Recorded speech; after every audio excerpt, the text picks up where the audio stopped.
आप सभी। तो आइए हम इस वीडियो में जो क्वेश्चंस बच गया था उसको हम देखते हैं।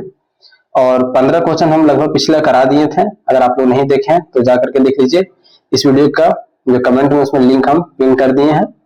और थ्योरेटिकल क्वेश्चन यहाँ पे ज्यादा चल रहा है, एमसीक्यू बहुत कम चल रहा है, तो आप लोग जरूर देखिएगा।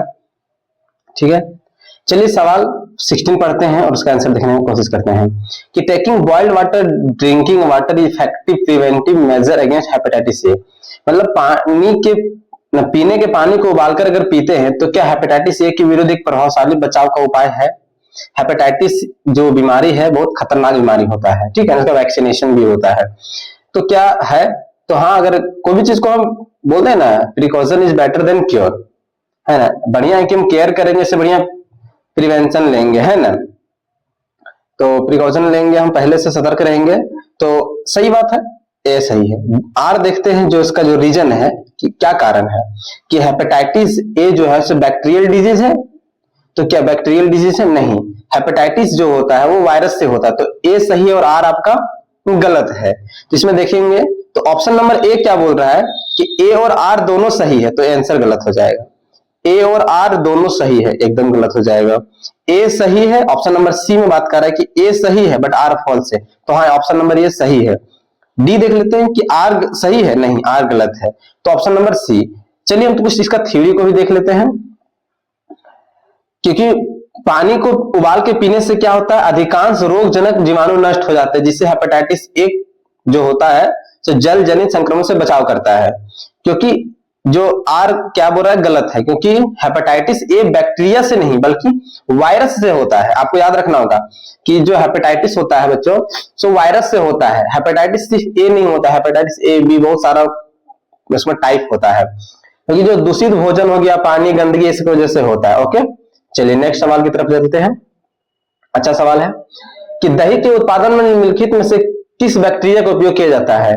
तो दही को मतलब दूध को दही बनाने के लिए किस बैक्टीरिया का प्रयोग करते हैं, तो लैक्टोबैसिलस, ठीक है ना। तो ऑप्शन नंबर 17 का क्या हो जाएगा, सी हो जाएगा। आप लोग बताइएगा कि दूध का कलर दो प्रकार का होता है, देखिए कभी कभी येलो कलर का होता है, एक व्हाइट कलर का, कभी कभी दूध येलो कलर का भी आपको मिलेगा। तो आप लोग कमेंट करके बताइएगा कि दोनों एक प्रकार का प्रोटीन है, तो किस प्रोटीन की वजह से जो दूध का रंग होता है वो पीलापन हल्का होता है। ओके, और आप लोग बताइए कि जो लैक्टोबैसिलस होता है वो दूध को दही में कन्वर्ट तो कर देता है, बट कौन सा शुगर दूध में पाया जाता है जिसको वो दूध में जो पाया जाने वाला शुगर उसको दही में कन्वर्ट कर देता है, जिससे कारण खटास आ जाता है। ओके, आप लोग कमेंट करके बताइएगा। ऐसे जो क्वेश्चन है अधिकतर यही क्वेश्चन आता है एग्जाम में, बट आपको तो बहुत जानकारी होना चाहिए ना। चलिए थ्योरी में देख लेते हैं, हो सकता है मिल जाए। यहाँ पे लिख दिए कि जो bacterium lactobacillus is responsible for the production of curd, it convert milk sugar lactose. दूध में क्या होता है, लैक्टोज होता है, उसी को लैक्टिक एसिड में बदल जाता है। जो लैक्टिक एसिड का टेस्ट क्या होता है, खट्टा होता है। तो lactic acid causes milk to coagulate. वही जो लैक्टिक एसिड होता है वही दही को क्या करता है, जमा देता है ना, और दही बन जाता है जो थिक टेक्सचर और स्लाइटली सोर, टेस्ट में क्या होता है, खट्टा होता है। और आजकल मार्केट में जो मिष्टी दही, मीठा दही आ गया, वो तो फालतू से खाना ही नहीं चाहिए। देखिए ये जो चैप्टर है, अब यहाँ से सवाल 3-4 सवाल बहुत ही अच्छा सवाल है, एनसीईआरटी के बुक से हटा दिया गया है, लेकिन आपको जानना जरूरी है क्योंकि हो सकता है कि आपसे पूछा जाएगा, क्योंकि हायर क्लास में टॉपिक सारा पढ़ना ही रहता है। टॉपिक को हटाया नहीं है एनसीईआरटी, बस एक कर दिया कि इस क्लास में नहीं पढ़ना है, आगे जाकर पढ़ना है। चलिए चलते हैं कि निम्नलिखित में से कौन सा पौधों का सबसे सरल और आदिम समूह है, मतलब simplest and most primitive group plant. Plant का सबसे पुराना और कौन सा सिंपल ग्रुप है, तो 18 का आपका क्या हो जाएगा, थाइलोफाइटा। जो थाइलोफाइटा होता है वो सबसे सरल और आदिम मतलब सबसे पुराना ग्रुप में पौधा का आता है। ओके, चलिए यहां पे एक और बात जान लेना है कि इन पढ़ लेते हैं थोड़ा सा। थाइलोफाइटा पौधों का सबसे सरल और आदिम समूह है। इन पौधों में जड़, तना और पत्तियों का स्पष्ट विभाजन नहीं होता है। इसमें ना तो तना, ना ही तो जो पत्ता होता है, ना तो जड़ होता है, उसमें डिवीजन नहीं होता, मतलब अलग नहीं दिखेगा। जैसे शैवाल, एल्गी और फंगस। जो कजली होता है ना, कजली जो हरा कलर का होता है, उसमें कभी आप देखें कि ये पत्ता है, ये तना है, ये जड़ है, ये सब कुछ नहीं दिखता है। थाइलोफाइटा का एग्जाम्पल है। जैसे फंगस का एग्जाम्पल में आपको दे देते हैं। जो फंगस का एग्जाम्पल में ईस्ट हो गया, जो खमीर कहते हैं, या तो फिर मशरूम, जो सिंपल भाषा में आप लोग समझते हैं। कुकुर मुत्ता जिसको कहते हैं, खोखड़ी कहते हैं, ये क्या है, थाइलोफाइटा का एग्जाम्पल में आता है। और थाइलोफाइटा में क्या होता है, ना तो पत्ता दिखता है, ना तो जड़ दिखता है, ना तो तना दिखता है। ओके, थाइलोफाइटा पौधे जलीय होते हैं। देखिए कितना, कजली क्या होता है, जल में पाया जाता है, तो ये जलीय होते हैं। और इनका प्रजनन जीवाणु बीजाणु द्वारा होता है। क्या होता है, ये बीजाणु द्वारा होता है। यहाँ पे सवाल एक था बट कंसेप्ट बहुत सारा था। ओके, नेक्स्ट सवाल देखते हैं कि निम्नलिखित में से किस पौधे को पादप जगत का उभयचर कहा जाता है, मतलब प्लांट किंगडम का एम्फीबियन कहा जाता है। तो को ब्रायोफाइटा, टेरिडोफाइटा, जिम्नोस्पर्म है तो एंजियोस्पर्म। तो 19 का आपका क्या हो जाएगा, ब्रायोफाइटा। यहाँ पे इमेज आप देख सकते हैं। चलिए थोड़ा सा इसके बारे में पढ़ भी लेते हैं। Bryophyta are known as the amphibian of the plant kingdom. जो पादप जगत का क्या है, ये ब्रायोफाइटा एम्फीबियन है। एम्फीबियन मतलब जो क्या होता है, उभयचर, जो जल में भी रहता है और थल में भी रहता है। इनकी प्रजनन प्रक्रिया के लिए जल की आवश्यकता होती है, क्योंकि नर युग्म जो मेल गैमेट्स होते हैं वो तैरकर मादा युग्म फीमेल गैमेट तक पहुंचते हैं, इसलिए इसमें जल और स्थलीय दोनों पौधों के लक्षण पाए जाते हैं।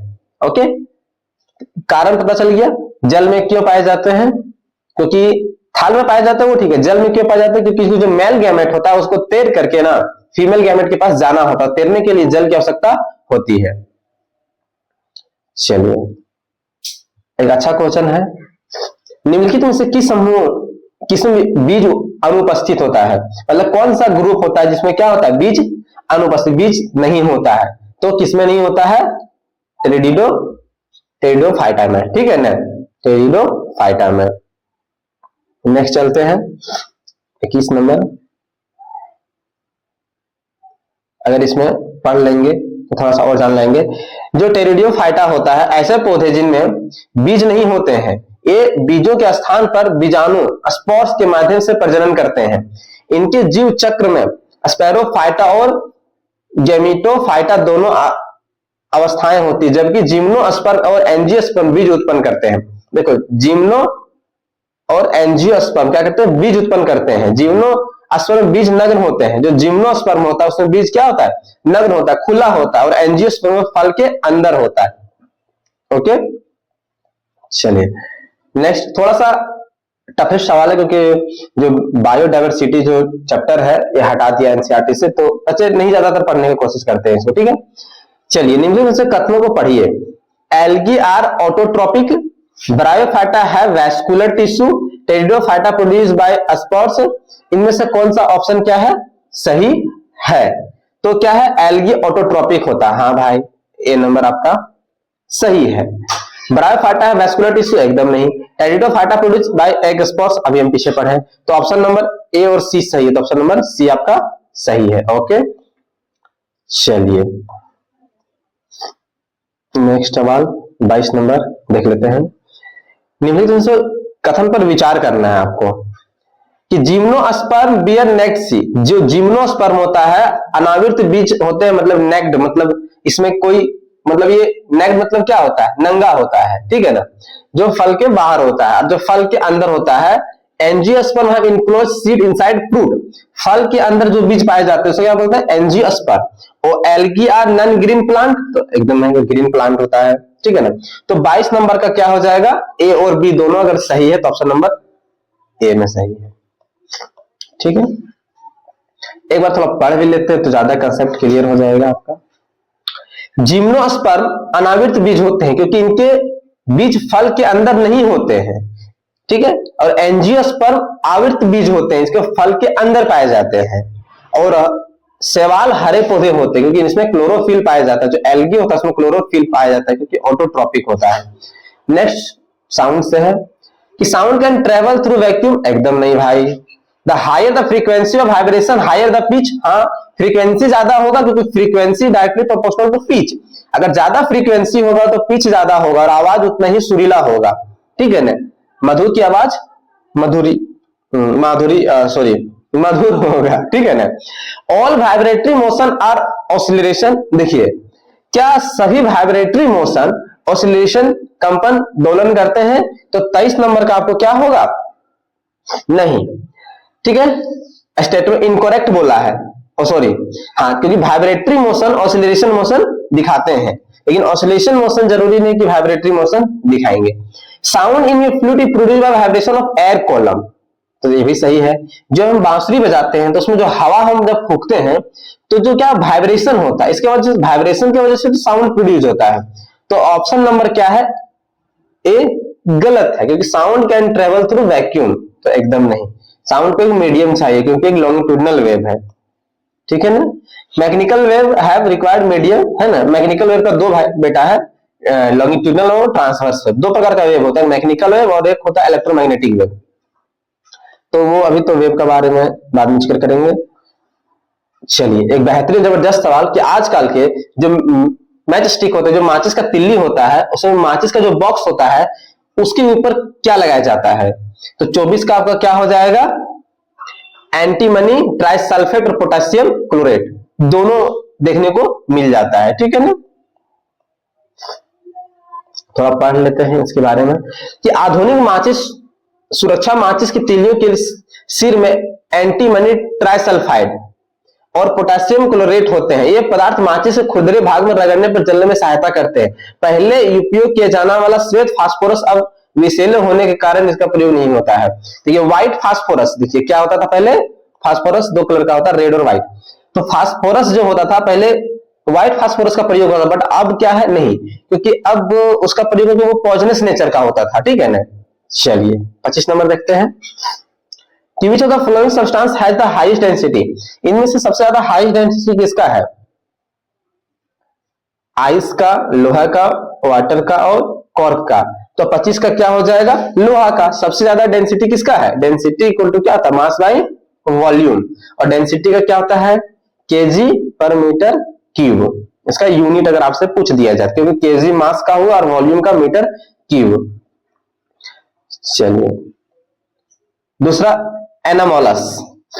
Anomalous expansion of water means, जल का असामान्य प्रसार का अर्थ क्या होता है। देखिए जल का अगर सबसे ज्यादा डेंसिटी होता है तो 4 डिग्री सेल्सियस पे होता है, फिर क्या होता है, घटते जाता है। तो 26 का क्या हो जाएगा प्यारे बच्चों, कि water expand on heating, water expand on cooling below 4 degree Celsius, water contact on heating और नॉन ऑफ दीज। तो 26 का क्या हो जाएगा आपका, वाटर एक्सपेंड ऑन कूलिंग, क्या होता है, वाटर बढ़ता है। जल का 4 डिग्री सेल्सियस के नीचे ठंडा करने पर क्या होता है, फैलता है, ठीक है ना। Water expand on cooling below 4 degree, 4 degree तक वो क्या हो जाएगा, ज्यादा डेंसिटी उसमें रहेगा। और जैसे ही 4 डिग्री से नीचे लाएंगे क्या होता है, डेंसिटी कम हो जाएगा। और जैसे ही डेंसिटी कम होगा प्यारे बच्चों, तो ऐसा ही वॉल्यूम क्या होगा, बढ़ जाएगा, क्योंकि density is inversely proportional to volume. तो जैसे ही कुछ का डेंसिटी कम होता है वॉल्यूम बढ़ जाता है। तो जैसे ही बर्फ बनने की कोशिश वो करने लगेगा तो वॉल्यूम बढ़ने लगेगा और डेंसिटी कम होने लगेगा।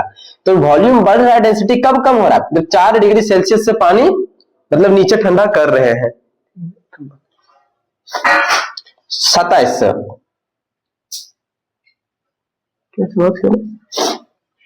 When water is cooled from 10 degree Celsius to 0 degree volume, अगर जल को 10 डिग्री सेल्सियस से 0 डिग्री सेल्सियस की ओर ले आएंगे, मतलब 10 से लेकर घटा करके 0 डिग्री लाएंगे, तो क्या होगा, फर्स्ट डिक्रीज डिक्रीज कंटिन्यू, क्या हमेशा घटते जाएगा, क्या लगातार बढ़ते जाएगा।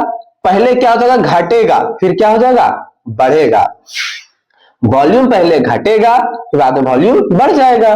रिमेन अनचेंज, एकदम नहीं। ये बात समझ में आ गई, और नहीं आई तो कभी नेक्स्ट क्लास में आपको अच्छा से समझा देंगे। नेक्स्ट क्या है, assertion. A ball of iron float on mercury but sink in water. एक गेंद है जो मरकरी पर तैर रहा है ना, तो तैर सकता है बट पानी में डूब जाता है, ठीक है। The relative density of iron is more than the relative density of mercury. तो 28 का क्या हो जाएगा आपका, ठीक है ना।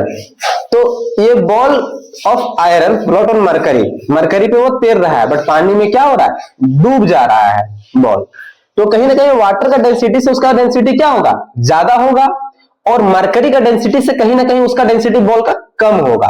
क्योंकि डेंसिटी जब ज्यादा हो जाता है किसी चीज में तैरने के लिए, तो उस वाटर या तो लिक्विड का डेंसिटी से अगर ज्यादा होगा तो वो डूब जाएगा, आर्किमिडीज के प्रिंसिपल के अनुसार।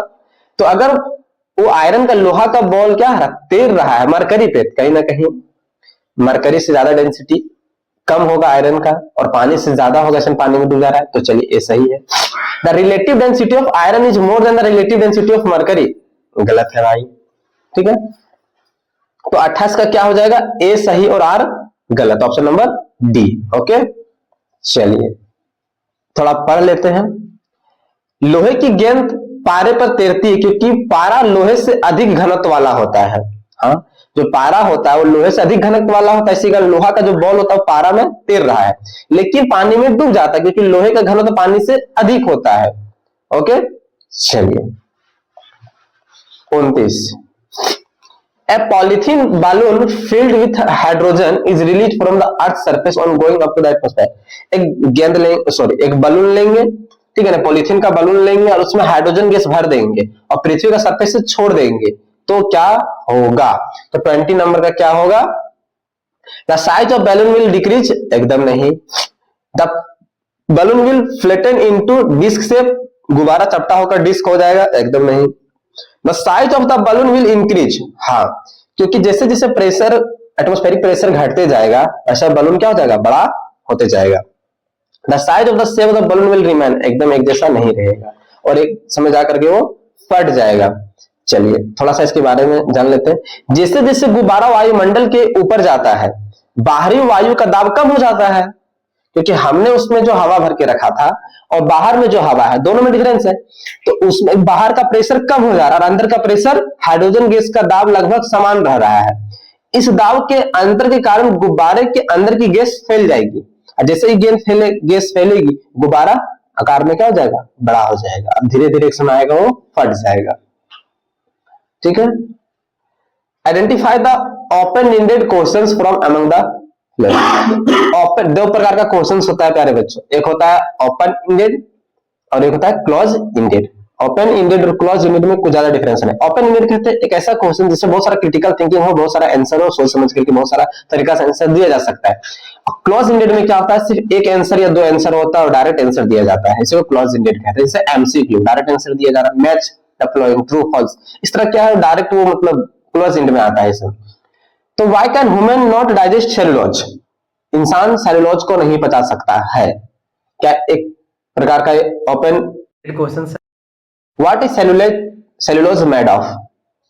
दूसरा, what does happen if the human could digest cellulose, name any 5 organisms that can digest cellulose.